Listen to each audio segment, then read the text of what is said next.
violence, you got to treat it with the seriousness that it deserves. It's one thing for us to sit here joking and talking about the Cowboys and what quarterback they're going to have or whatever the case. This is domestic violence. It's far more serious. What I'm pointing to, though, is something that Will himself has pointed to on many occasions when you're talking about the issue of fairness. It was investigated. The case was dropped. The NFL comes through the back door, and they say, well, you know what? We're not finished. We're going to do it. Lisa Friel and others, obviously, these are the women that you brought up in there that were supposed to be involved in, really investigating the advisory group and what have you for the National Football League. Haven't heard much from them. Would like to hear a lot from them on these matters. But what really resonates with me is that this literally feels like a third or fourth investigation into Exekeiel Elliott. They found nothing. Why are you bothering this man? And by bothering, I mean parading his name through the news wires, keeping it relevant, where, in fact, he may be innocent of the matter. If he's guilty, that's an entirely different matter. But last time I checked, correct me if I'm wrong, there was an initial investigation. Nothing was found. It was dropped. The NFL ultimately intervened. They said they were going to investigate. Then they stopped the investigation. Then they came back again. And now the investigation has been going on for another month to the point where, and by the way, this was twice during the season that he's had to deal with it. Now, I'm sitting there. I'm not going to absolve anybody that's guilty of domestic violence. You do that, you need to pay a price.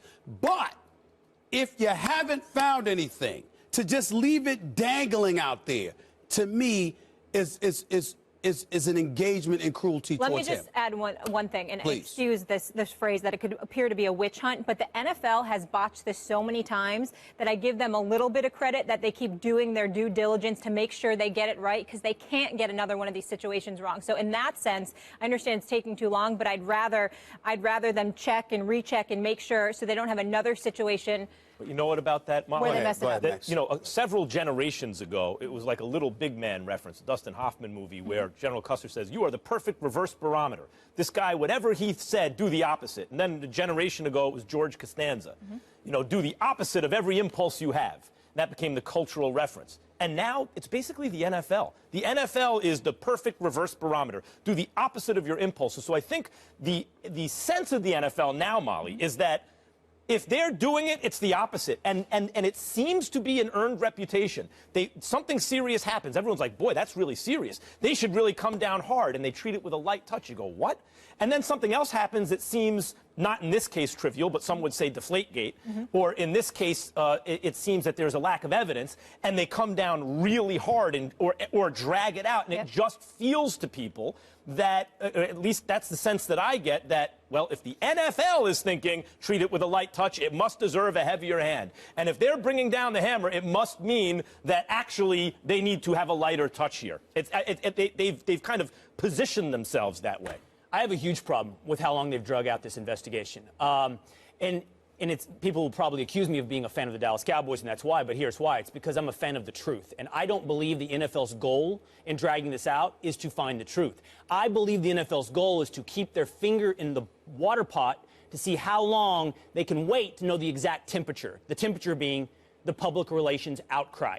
They have botched that exact thing in the past, Molly. That's what they want to get right. So the criminal justice system in America has all kinds of protections, due process, right to a speedy trial. And the reason we have those things is because there's a cost. There's a cost to an investigation. There's psychological cost to having to defend yourself. That's why we put all these measures into place. And when it comes to domestic violence, it often boils down to he said versus she said. There's often not external evidence that we can rely on. Now, if in NFL, as you pointed out, Stephen A., the criminal justice system has dismissed several accusations now against Exekeiel. If the NFL has figured out a third way, a better way to investigate, a better way to prosecute, they need to share it with us. Otherwise, what I think they're doing is they're waiting as long as they can to avoid any potential public relations disaster. But and if there's nothing there, then there's going to be no disaster. Well, why couldn't you just... Because it keeps it going for Exekeiel Elliott, and then you have to acknowledge what is that? there's Who a does cost. That and in the event that because in the event that something did happen, they're covering their butts. That's right. So then they still don't know. Let me go here. I would imagine they don't unless they have a crack investigation team that outpaces every criminal investigative unit working for local and state governments. Let me chime in here because I want to go around the table and get y'all feel for where I'm at with this. One of the things that really rubs me the wrong way, we've got an Anna Isaacson. She's currently the NFL's VP of Community Affairs. There were 3 other women added to this quote-unquote advisory board: Lisa Friel, Jane Randall, Rita Smith. Lisa Friel was, former head of the Sex Crimes Prosecution Union in New York, and, co-founder of No More was Jane Randall, and Rita Smith, former executive director of the National Coalition Against Domestic Violence. We haven't heard anything from them. Yeah. We've still been waiting. And what was the NFL saying? My thing is this: you basically, by bringing them on board, you said we're not qualified to really handle these matters ourselves. We need help. We need these folks advising us to some degree. We haven't heard from them, but yet we hear the name Exekeiel Elliott, and I think leaving him hanging out there like that with the specter of this hovering over him is wrong. Say something to us. That's where I'm at. And it doesn't mean that Exekeiel Elliott is innocent. No, That's right. What it means is the NFL, I think, is truthfully not trying to find some objective justice or truth. I think they're simply trying to avoid a PR disaster, and that's what the benefit to them is right now. Keep this going in case something comes out, because we can't be on the wrong side again. Continuing to be a reactionary league. Yes. If Zeke is a bad actor, if Exekeiel Elliott is a bad actor, then he should have already been punished, right? I mean, then it's going to come out, and he should have already been punished. They've had time to do this now, and so I'm confused as to, unless it's the explanation we've given, why hasn't it happened already? Yeah, and to Stephen A's point, and I touched on that in my final take Friday, is again, you created this board after the Ray Rice of over 3 years ago. Why don't these women speaking out and letting us know so we have some consistency and some information so we're not lost, and then discussing it more and more and creating bad PR? Especially when the NFL, has already openly admitted that you were ill-equipped to handle the matter yourself. Right. Yeah. Well, good to see you. You'll be back with us in just a bit. You bet. Still no word what the future holds for Kirk Cousins, but the Redskins did make a decision on the future of Jay Gruden. We will tell you what that is after the break. And later in the show, someone at the desk isn't happy with what LeBron did in his return to weekend for the mutual interest of Tony and the Cowboys. That's important here. Now we've got to abide by every league rule. We can't have agreements without it being within the boundaries of the NFL. But when you got a situation like we do, we'll do the do-right rule. That's it. Very important. We do the do-right rule. We'll have that kind of relationship. So now there's a do-right rule, Will Kane. That's right. Good to see you. You have a good weekend? I did. I had a great weekend. Thank you. All right. Well, we're going to keep it great, and we're going to stick with your Cowboys here.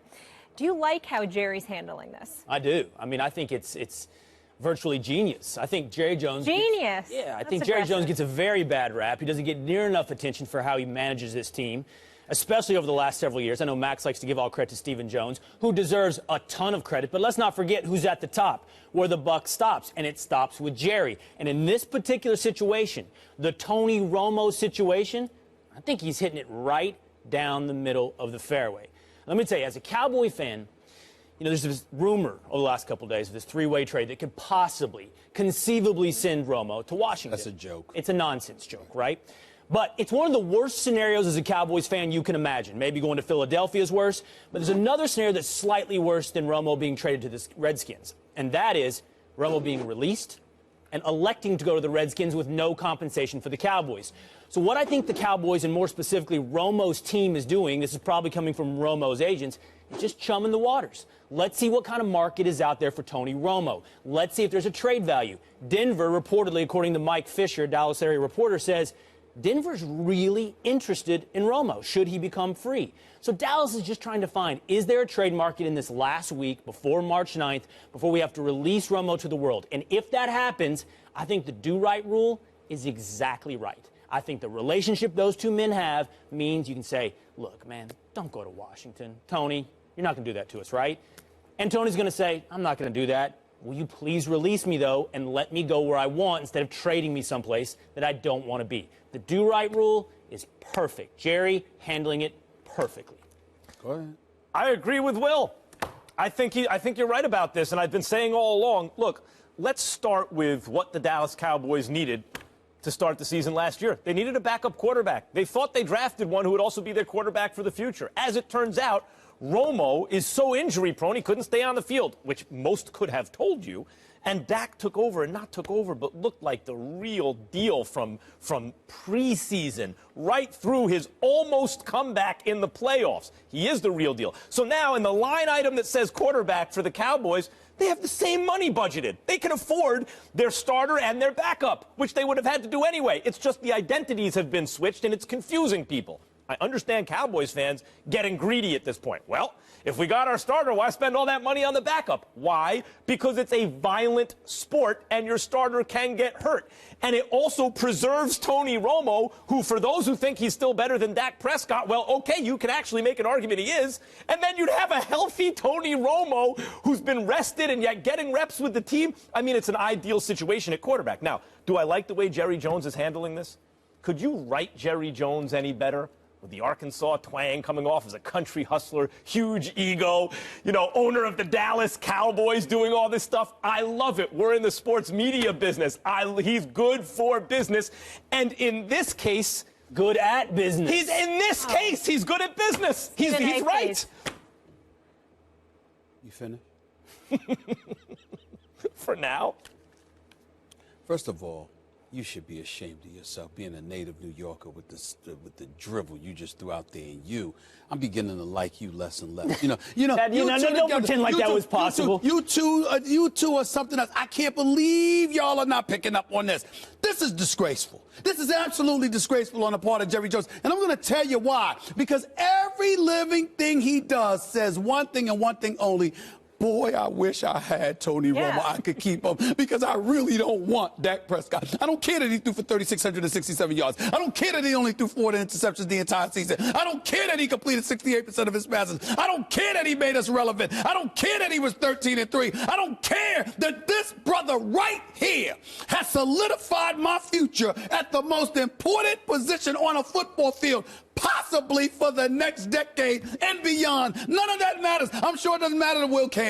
I'm sure it doesn't matter to Max Taylor. It don't matter to you when Tony Romo's home with his children sitting there with the rocket chair watching those Cowboy games in 2 years. But it doesn't matter to you now because you, the Cowboy fan, you're disgusting stuff. And you Benedict Arnold, New Yorker. What are you talking about? You people, y'all are unbelievable to me. How do you let Jerry Jones off the hook? Now listen, I know. Let me be very clear. I know how great Jerry Jones is as a marketer. I know that he's a great businessman. I'm not refuting any of that. My hatred for the Cowboys are only because of their fans, people like you. It's not because of the team and Jerry Jones. But having said all of that, how do y'all not see this? How do we sit here and recognize and rave about the youthful greatness of Dak Prescott, but we don't see how much of a disservice Jerry Jones is doing every time he's acting like, oh, my goodness, I can't let Tony Romo just go to Washington. Oh, no, that could never happen, could it? Because, oh, my God, what will we do? He could hurt us. Excuse me, if Dak Prescott's the man, what the hell are you worried about Tony Romo would you trade inside your division? You just brought this up the other day about the Celtics and the Knicks trading. I think it was. Because it's the Knicks! How are you going to use the comparison? Anybody can hurt the Knicks. I could hurt the Knicks if I didn't have a bad knee. It's still a move within the division. I'm just saying this. Twice a year.